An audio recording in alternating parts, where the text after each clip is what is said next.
Filipino Reading Challenge Grade 2 Edition. Tara, samahan natin si Ana para sa panibagong araw ng pagbasa. Basahin ang salita. Ilang pantig ang nasa salitang ito? A. 2 pantig. B. 3 pantig. C. 4 na pantig. D. 5 pantig. At ang tamang sagot ay B. 3 pantig. Ngayon naman ang pangalawang salita. Basahin ang salita. Ilang pantig ang nasa salitang ito?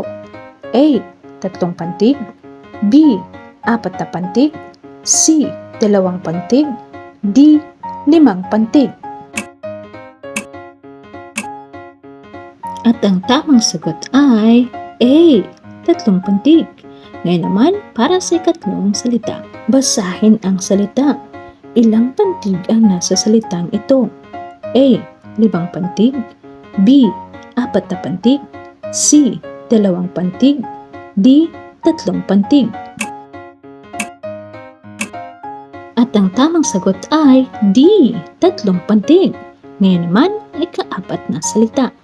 Basahin ang salita. Ilang pantig ang nasa salitang ito?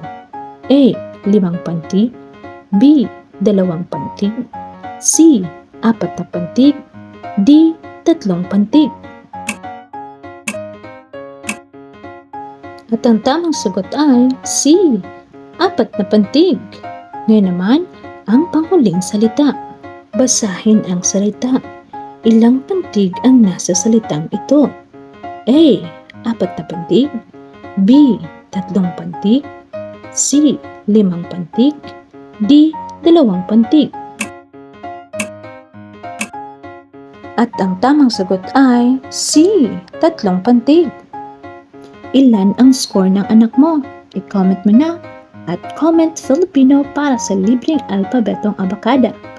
Bukas ulit!